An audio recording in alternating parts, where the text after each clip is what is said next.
Olá pessoal, tudo bem? Eu sou a Cinemi Canadá e hoje está comigo a Kátia, né? Kátia, se apresenta um pouco, acho que o pessoal já te conhece nos nossos grupos do Facebook. Conta um pouco do seu trabalho, há quanto tempo você trabalha com isso, só para as pessoas te conhecerem melhor. Bom, meu nome é Kátia Jucá, eu sou professora de inglês há 20 anos, tá? Eu sou dona da Teacher Express, que é uma consultoria de idiomas, que fica em São Paulo. Bom, eu comecei a minha carreira, na verdade, dando treinamento para executivos e multinacionais em São Paulo. Dei aula na Yahoo, na Bloomberg, na Deloitte, no IBM Amaro Bank, na Avenida Paulista. E ficava o dia inteiro correndo, né, de uma empresa para outra, né? Da Paulista para Berrini, da Berrini para Vila Olímpia, enfim. Você tá com saudade de São Paulo? Nem um pouco. Principalmente do trânsito. E depois que eu resolvi sair do Brasil, eu me especializei em desenvolver um curso específico para o IELTS, tá? Que é um exame necessário para quem pretende participar do processo de imigração de países como Canadá, Nova Zelândia, Austrália, se eu não me engano, Reino Unido também. Também. Né? Só que é um teste diferente, tá? Ah, tá. É um teste diferente. Inclusive, quando você vai no site do IELTS mesmo, eles colocam numa outra categoria. Então, tem que tomar cuidado para quem não está pensando em tirar visto para o Reino Unido, prestar atenção na telinha que está clicando. Isso, cuidado para quando fazer a inscrição no IELTS, não clicar em Register for the UK, or for the UK Visa, or for the UK IELTS. Cuidado com isso, tá? Bom, então, o meu foco nos últimos 2 anos tem sido só o IELTS. Tá? Então eu já preparei muitos alunos, quando eu estava em São Paulo, para os outros exames da Cambridge, né? Que é o CAE, o CPE, o FCE, porém hoje em dia eu me concentro só no IELTS, tá? A gente vai falar das diferenças, né, do IELTS pro TOEFL. Eu acho que muita gente pergunta, assim, as perguntas mais comuns que eu vejo, né? Qual a validade do IELTS, tá? Tanto o IELTS Academic quanto o General Training valem por 2 anos, tá? Perguntam também do peso de cada um deles. A pontuação é diferente do Academic pro General Training, tá? A prova em si também é um pouco diferente, a Kátia vai explicar isso daqui a pouco. Outras perguntas que fazem, se tem diferença entre as habilidades em termos de pontuação. Existe isso também, certo? E muitas vezes não é somente você saber o inglês, tá? É você realmente saber os macetes da prova, né? Como fazer aquela prova, que tem aquela questão de tempo, né? Que você tem que cronometrar. Então, assim, tem os macetes. E eu acho que essa parte onde a ajuda da Kátia é muito bem-vindo, porque às vezes você não consegue estudar sozinho esses macetes. Você precisa de alguém para te guiar nesse sentido, tá? E um outro detalhe também dificilmente, né, eu faço recomendação de serviços ou coisas assim, mas eu tive alguns clientes que fizeram um treinamento com a Kátia e altamente recomendaram. Então é um serviço que, né, eu assino embaixo, tá, como algo que vai ajudar vocês a realmente conseguir a nota suficiente para entrar no processo do Express Entry ou para uma faculdade, caso vocês estejam pensando numa faculdade aqui, ok? Quer explicar um pouquinho mais, Kátia, enquanto eu olho as perguntas que a gente recebeu? Tá, eu vou falar então um pouquinho de como é estruturado o exame, tá? Para vocês terem uma ideia. Então, a prova do IELTS, ela leva quase 3 horas, tá? Dá mais ou menos 2 horas e 45 minutos. Como é que eles são distribuídos, tá? Você vai ter 1 hora para fazer a parte de reading, que é de leitura, tá? Vão ser textos que você vai ter que ler e responder as questões, são tudo alternativas, então não precisa se preocupar em dar respostas. Escrever as respostas, tá? Depois você vai ter 30 minutos do listening, tá? Da parte de áudio. Eles só tocam o CD uma vez. Então, se perdeu, né? Eu lembro quando eu fiz a prova, foi exatamente isso. Eu tava pensando na vida e daqui a pouco começa a tocar o áudio. Eu acho que eu não tinha nem percebido. Quando eu olhei pro papel, eu já percebi que eu já tinha perdido umas 3, 4 perguntas. Isso, então tem que estar muito bem treinado, muito alerta, muito atento, né? Para já passar as respostas para a folha, né? Porque se você perder uma questão, vira um dominó, né? Você entra em pânico e aí aquele processo desencadeia um dominó, você acaba perdendo. Então, no seu treinamento você foca nisso também, né? Nos minutos para cada habilidade. Sim, eu tenho uma plataforma de e-learning, onde o aluno, quando ele se inscreve, ele tem a senha de acesso e lá tem simulados do exame. E todos os simulados são cronometrados. Legal. Então, quando ele faz o listening, já aparece ali quantos minutos ele tem. Então, é uma pressão, né? Você vê lá, ai meu Deus, só tem 2 minutos. E você não pode passar limpo, né? Que não dá tempo de passar limpo, na verdade. Eu tive alguns clientes que perderam metade da prova porque eles queriam passar limpo e não dá tempo de fazer isso. É uma coisa rápida. A única parte que você tem 10 minutos extras, que é para passar para a folha de resposta, é a do listening. Okay. Justamente porque na hora que você tá ouvindo, né, você tá respondendo direto no booklet, né, que é o livrinho. E depois você tem que passar para a ficha de respostas. Então é a única parte, tá? Eles te dão 10 minutos quando acaba o áudio para passar. Agora o reading não tem tempo, você tem que fazer direto. O writing faz direto também na folha de resposta, não dá tempo de fazer rascunho, né? Qual o macete para writing? Porque eu vejo que writing é onde a maioria das pessoas tem a dificuldade em fazer. O writing, ele é considerado a parte mais difícil do exame. Por quê? Primeiro que os examinadores são muito, muito rígidos na correção, né? No listening, no reading, eles não têm como ser rígidos. Por quê? Porque é alternativa. Então, se é A, né? Não tem o que discutir. Agora, no writing, eles são muito rígidos na correção. Então, eles veem se tem erro gramatical, descontam pontos. Tem erro de coerência, descontam ponto. Se tem erro de estrutura na hora de escrever, por exemplo, fez um parágrafo só, redação inteira, desconta ponto. Também eles vão ver se você se ateve ao tema, né? Tem aluno que foge do tema. Se fugir, desconta ponto também. Então tem que estar muito atento ao writing. E como é que você treina os seus alunos em relação a isso? Tá. Porque é difícil, né? Eu imagino. Eu fico martelando na cabeça deles a mesma coisa. Então eu passo para eles uma fórmula, tá? Por exemplo, a parte 2 do writing tem 2 tasks no writing. Você vai ter 1 hora para fazer as 2 redações, tá? A primeira redação é uma carta, se for o IELTS General. Se for o IELTS Academic, vai ser descrever um gráfico. Tá? Então eu pratico muito com eles essas habilidades, né? Para você escrever uma carta é um formato, para você descrever gráfico é outro formato. Como que você vai dizer o número de mulheres trabalhando em empresas no Reino Unido aumentou de 1990 a 1993, teve um pico no mês tal, depois caiu abruptamente, então tem um vocabulário muito específico, né? E a parte 2, né, que é a segunda parte da parte escrita do exame, ela tem 40 minutos de duração, é mais longa, a primeira parte são 20 minutos, a segunda 40, tá? E nessa parte de 40 minutos, você tem que desenvolver uma redação sobre um tema que eles vão dar. Então pode ser, por exemplo, você concorda que deveriam haver leis para regular o número de carros vendidos por ano, por exemplo? Entendi. Né? E aí você tem 40 minutos para desenvolver aquela redação. Como que eu trabalho com os meus alunos, tá? Essa segunda parte do writing.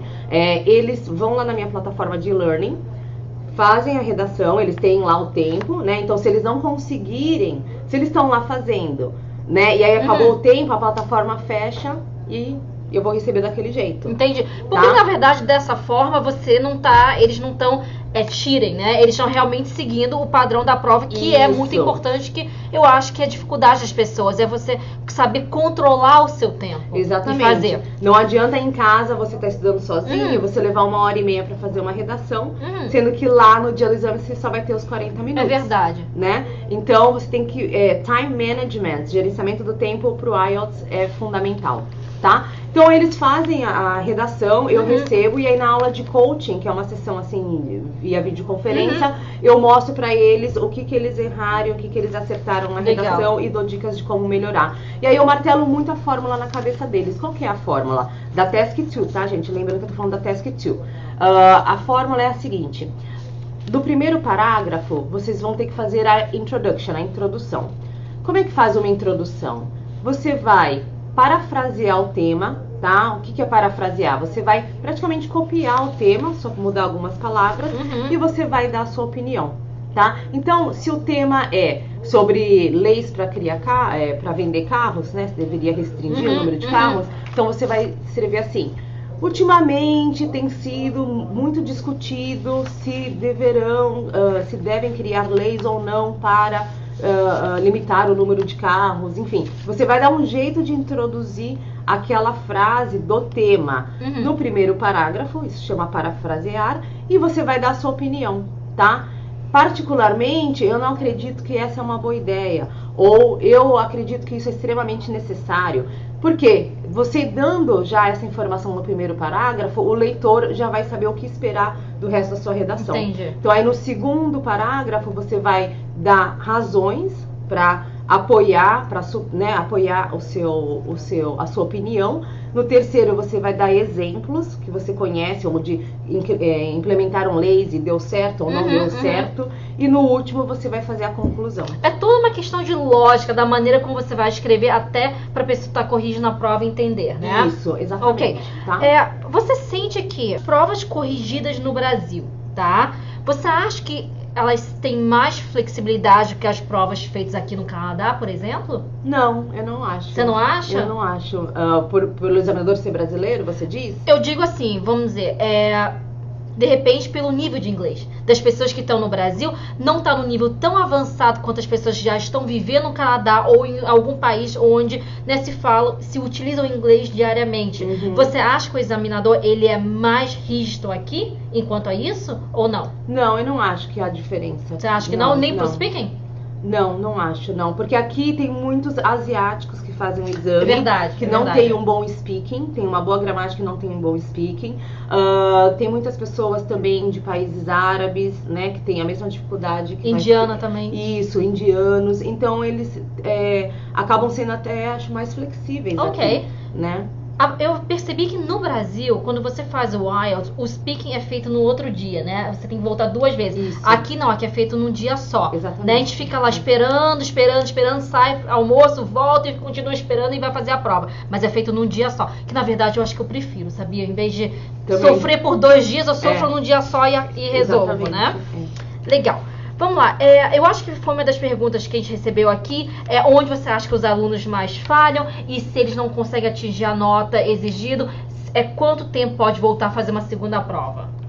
Tá, se ele não consegue atingir a nota que ele precisa, lembrando que no IELTS não tem reprovação, né? Então, é uma nota que você tira, seja ela baixa ou alta. Se você foi mal, você vai tirar uma nota baixa, sim. se você for bem, você vai tirar uma nota alta, tá? Então não tem reprovação.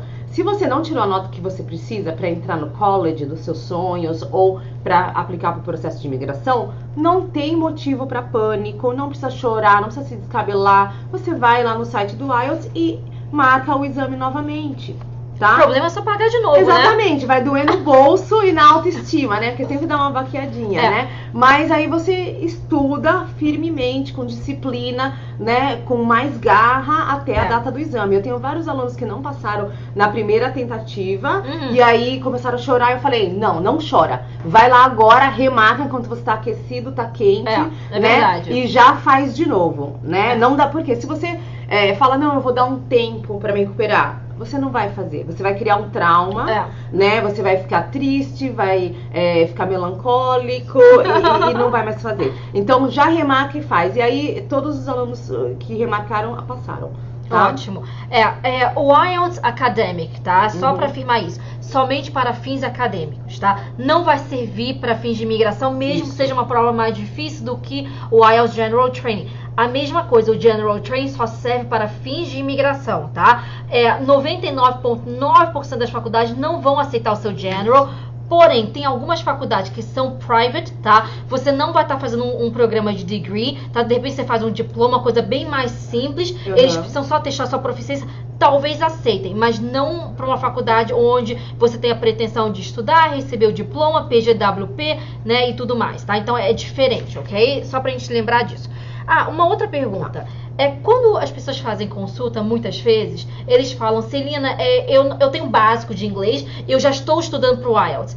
É um procedimento certo ou não? Porque eu tenho a impressão, primeiro, você tem que aprender o beabá, né, o General English, para depois focar nas táticas da prova do IELTS. Você concorda comigo ou não é realidade? Eu concordo, eu acho que é impossível, tá? Falando a verdade. Um aluno que tem um inglês básico, já chegar pegando o simulado do IELTS e tentando fazer, tá? O que eu aconselho fazer nesse caso? Se ele é básico, é possível sim se preparar em 6 meses, mas aí tem que ter uma estratégia muito, muito sólida, tá? O que eu recomendo? Nos primeiros 2 meses, você vai trabalhar o inglês geral. foca numa das habilidades. Eu costumo, no meu curso de IELTS em 6 meses, tem muito aluno básico que se inscreve nesse curso. Então, eu costumo trabalhar os 2 primeiros meses só a parte de pronúncia, entonação e construção de vocabulário.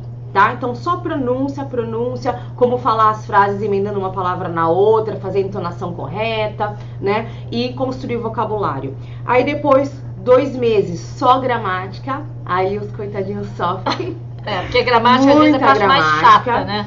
Eu adoro gramática. E acontece de ter alunos que gostam de gramática, né? Mas a maioria tem aquele, né, bloqueio, trauma, enfim, né? Então a gente trabalha 2 meses só gramática, tá? Por quê? Porque ele vai precisar de uma base gramatical muito forte para fazer as redações. Verdade. Tá? E aí depois que ele termina a parte de gramática, nossa, aí eu sinto uma melhora, assim, incrível. 80, eu fico até emocionada às vezes quando eu vejo a diferença do antes e depois, né? E aí sim, a gente entra no IELTS, tá? Então, 2 meses só pronúncia, 2 meses só gramática e 2 meses só IELTS. Já aconteceu de algum cliente seu, algum aluno seu, né, e faz a prova, e quando você olha a nota, você fala assim, gente, não reflete nem um pouco, né, Sim, do nosso dia a dia aqui das aulas. E o que acontece nessa hora? Você pede para eles pedirem uma revisão da prova? Como é que é feito? Eu tive um caso de um aluno, ele já tá aqui no Canadá, já tá fazendo faculdade, tá? Ele tirou 5.5, eu não acreditei, fiquei decepcionadíssima. Eu falei, não, isso tá errado, vai lá e pede a revisão. Ele pediu a revisão, foi pra 8. Olha que diferença. De 5,5 para 8? Porque geralmente eu vejo que vai assim, meio ponto. Sim. Meio ponto. Sim. Não, assim, ele não foi é um caso, isso, ele foi um caso realmente assim... Legal. A gente não entendeu o que aconteceu. Ele fez a prova no Brasil. Perfeito. Então foi algum erro lá da examinação. Legal. Tá, então, Kátia, pro pessoal que tá começando a pensar em migrar ou estudar, tá? Estão começando a treinar o IELTS, eu sinto que no Brasil, principalmente, tem falta, né? Esses bons cursos para treinamento de IELTS, algo mais focado. Sim. Porque muita gente fala assim, meu professor falou que eu sou intermediário avançado, eu tô pronto pro IELTS. Eu pergunto, ok, você já fizeram exercício de IELTS?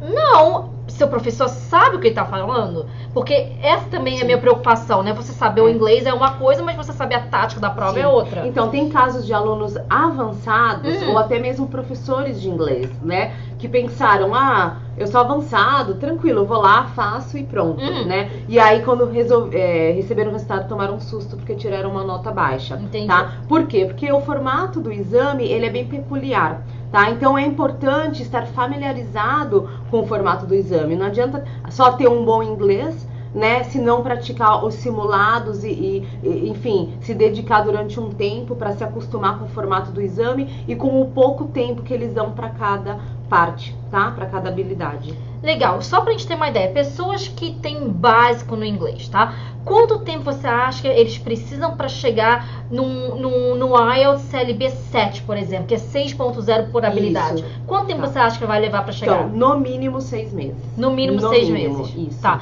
6 meses intensivos, né? Isso, 6 meses intensivo. Tá. Tá bom? A pessoa que já tem o intermediário, então, para chegar no CLB 9, quanto tempo? 3 meses. Você acha que 3 meses chega? Se ela pegar bem firme. Tá? Bem firme. Tem alguma coisa no seu site onde as pessoas possam fazer uma simulação de como estaria a proficiência no inglês e por habilidade? Pra gente ter uma noção de como eles estariam? Eu tô montando um simulado, tá? Que ele vai ter também 3 horas de duração, 2 horas e 45 minutos. Nossa, tá? ok. Então, se preparem, que aí vocês vão poder entrar lá e já fazer o simulado e já ter o resultado, né? Só que aí você vai ter que tirar uma tarde, uma manhã inteira pra fazer, tá? E não vai ser possível parar no meio. É como se fosse a prova mesmo, né? Isso, é como exatamente, se fosse a prova, bem legal isso. Você vai ter o resultado na hora da parte de listening e de reading, tá? A própria plataforma dá pra você, né? E a parte de writing e speaking daí é comigo. Legal. Tá? Eu vou corrigir seu writing e vou fazer um simulado do speaking. Bem legal. Tá? Kátia, deixa então pra gente os seus contatos, como é que as pessoas podem fazer pra entrar em contato com você, com o seu site, porque eu acho que esse vídeo acabou ajudando muitas pessoas a entenderem um pouquinho mais sobre a prova, porque, né, por falta de informações também, eu acho, às vezes a gente fica um pouco perdido. Tá legal. Bom, o site onde vocês podem se informar sobre os cursos, tá, que tem disponíveis, tem curso de 6 meses, de 3 meses e de 6 semanas, para quem já é avançado, tá? O site, ele é www.teacherexpress.com www.eadbox.com. Deu para entender? Tem o canal do YouTube também, o Kátia Jucá, onde eu dou dicas pro exame, tá? Quem tiver muitas dúvidas, eu aconselho a assistir um Hangouts que eu fiz, que tem 1 hora de duração, onde eu falo como estudar para o exame, se você quer estudar sozinho, como fazer uma rotina de estudos, como atacar, tá? Enfim, com várias diquinhas, tá? Tem a apresentação também no PowerPoint com várias dicas do que fazer e o que não fazer no dia da prova, na hora da prova, tá? Então, enfim, e vocês podem também me adicionar no Facebook, fiquem à vontade. Bom, quem tiver com mais dúvidas, posta no nosso grupo do Facebook, manda e-mail para a Kátia, manda e-mail para o nosso contato da IME Canadá também, tá? Vamos pensar, de repente, fazer um outro hangout com pessoas fazendo mais perguntas. Eu acho que quando as pessoas vão fazendo perguntas, vai respondendo, acaba que, né, tem mais connection, né, com as pessoas que estiverem assistindo a gente. Tá, eu queria só falar mais uma coisa, Celina, rapidinho. Muita gente me pergunta qual que é mais fácil, IELTS ou TOEFL. Sim, boa. Tá? Então, assim, 100% IELTS. Por quê? Eu já fiz o TOEFL também. Eu tenho o CPI, que é o mais alto da Universidade de Cambridge, né? Esse eu não recomendo que façam, porque ele é bem difícil, tá? Mas entre o TOEFL e o IELTS, o IELTS é mais fácil. Por quê? Porque o TOEFL ele é feito no computador, né? Então, o que acontece? Você tem uma sala com 20 pessoas, todas estão falando ao mesmo tempo com o computador. Nossa, então você não consegue se concentrar, tem um cara do lado que fala alto, que fala gaguejando, enfim, você fica prestando atenção no que o outro tá falando, né? E o IELTS, não, o IELTS é só você e o examinador numa salinha, só você e ele. Legal. Então você fica muito mais à vontade. Perfeito. Tá? Bom, pessoal, espero, né, que tenham gostado. Qualquer dúvida é só avisar, tá? Até a próxima!